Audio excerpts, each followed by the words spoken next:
அனைவருக்கும் வணக்கம். இன்னைக்கு ஹிந்து நியூஸ் பேப்பர்ல என்ன இம்பார்ட்டன்ட் நியூஸஸ் இருக்கு அப்படிங்கிறத பார்ப்போம். ஸோ முதல்ல பார்த்தீங்க அப்படின்னா, ஜம்மு அண்ட் காஷ்மீர்ல ஒரு ஆல் வெதர் ரயில் லிங்க் அப்படிங்கிறத நம்ம பிரைம் மினிஸ்டர் வந்து இனாகிரேட் பண்ண போறாரு. சரிங்களா? எல்லா காலநிலையிலுமே வந்து அந்த ட்ரெயின் போக்குவரத்து அப்படிங்கிறது பாதிக்கப்படாத வகையில ஒரு ரயில் போக்குவரத்தை வந்து இனாகிரேட் பண்றாங்க. அதுல பாத்தீங்கன்னா ஒரு 2 பிரிட்ஜஸ் வந்து இம்பார்ட்டண்டா இருக்கு. செனாப் பிரிட்ஜ் அப்படிங்கிறது பாத்தீங்கன்னா வேர்ல்ட்ஸ் ஹையஸ்ட் ரயில் ஆர்க் பிரிட்ஜ் அப்படின்னு சொல்லி கொடுத்துருக்காங்க. ஓகேங்களா? ஸோ செனாப் பிரிட்ஜ் இதுதான் அந்த செனாப் பிரிட்ஜ். சரிங்களா?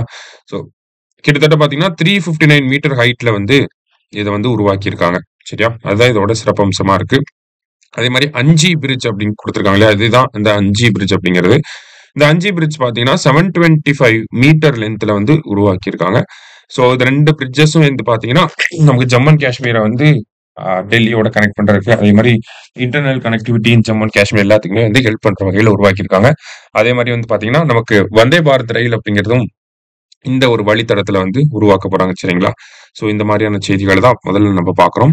அடுத்ததா பார்த்தீங்கன்னா நமக்கு ஃப்ரைடே நியூஸ் பேப்பர் அப்படின்னாலே நகட்ஸ் ஆஃப் ஹிஸ்டரி அப்படின்னு சொல்லி முக்கியமான விஷயங்களை சொல்லுவாங்க. சரியா? அதுல Vedaranyam wetland was the first to be declared a Ramsar side அப்படின்னு சொல்லி கொடுத்துருக்காங்க. ஓகேவா? ஸோ அதுல ஃபர்ஸ்ட் பாத்தீங்கன்னா Vedaranyam wetland was the first to be declared a Ramsar side அப்படின்னு சொல்லி கொடுத்துருக்காங்க. சரியா? அதாவது தமிழ்நாட்டில இருந்து ஃபர்ஸ்ட் எது அப்படின்னு பாத்தீங்கன்னா வேதாரண்யம்ல இந்த point Calimere wild life sanctuary இருக்கு இல்லையா? ஸோ அங்கதான் வந்து முதல்ல ஒரு ராம்சார் சைட் அப்படிங்கறத டிக்ளேர் பண்ணியிருப்பாங்க. இப்போ தமிழ்நாட்டில் பாத்தீங்கன்னா 20 ராம்சார் தலங்கள் இருக்கு. இந்தியாவில் பாத்தீங்கன்னா 89 ராம்சார் தலங்கள் இருக்கு. இந்தியாவில் ஃபர்ஸ்ட் எது வந்திருக்கும் அப்படின்னு பாத்தீங்கன்னா சிலிகா லேக். சிலிகா லேக் ஒடிசாவும், கியோலாடியோ நேஷனல் பார்க் இருக்கு இல்லையா? ஸோ அந்த ரீஜனும் பாத்தீங்கன்னா கியோலாடியோ வந்து ராஜஸ்தான்ல வந்து இருக்கு. ஓகேங்களா?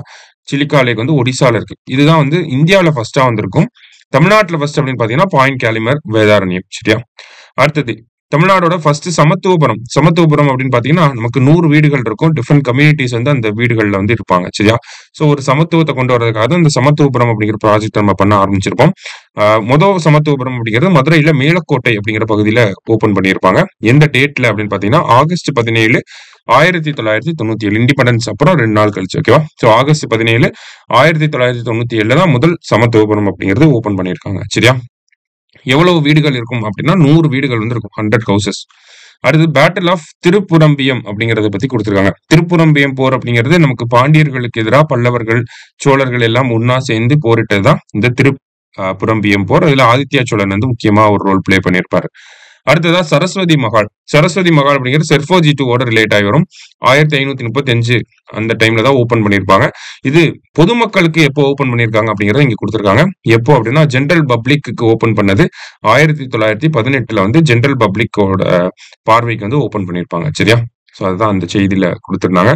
அடுத்து தமிழக அரசாங்கம் பாத்தீங்கன்னா கிரேட்டர் பிளமிங்கோக்குன்னு ஒரு சாங்சுரி வந்து டெசிக்னேட் பண்ணிருக்காங்க. இது வந்து பட்ஜெட் அனௌன்ஸ்மெண்ட் தான். பட்ஜெட்ல வந்து சொல்லியிருப்பாங்க இந்த மாதிரி கிரேட்டர் பிளமிங்கோ சாங்சுரி தனுஷ்கோடியில கொண்டு வர போறோம் அப்படிங்கறத.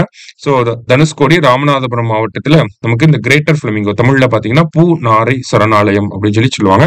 ஸோ அந்த சரணாலயம் அப்படிங்கிறது உருவாக்கப்பட்டிருக்கு. இது வந்து பயோஸ்பியர் ரிசர்வ், அதாவது கல்ஃப் ஆஃப் மன்னார் பயோஸ்பியர் ரிசர்வோட ஒரு பார்ட்டை தான் என்னன்னு சொல்லியிருக்காங்க, நமக்கு கிரேட்டர் பிளமிங்கோ சாங்சுரி அப்படின்னு சொல்லி சொல்லியிருக்காங்க. தனுஷ்கோடியில வந்து இருக்கு. சரிங்களா? ஸோ அததான் இந்த செய்தியில நம்ம பாக்குறோம்.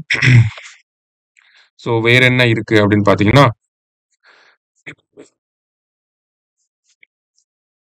நமக்கு இந்த ரஃபேல் போர் விமானங்களை வந்து இந்தியாவிலே உருவாக்குறதுக்கான ஒரு ப்ராஜெக்ட் வந்து போட்டிருக்காங்க. சரிங்களா?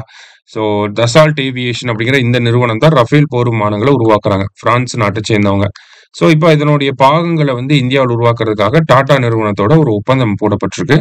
ஸோ அதான் நம்ம கடைசி செய்தியா பார்க்கணும். சரிங்களா? ஸோ இன்றைய செய்தித்தாள்ல இருந்து முக்கிய செய்திகளை பார்த்துருக்கோம். நன்றி.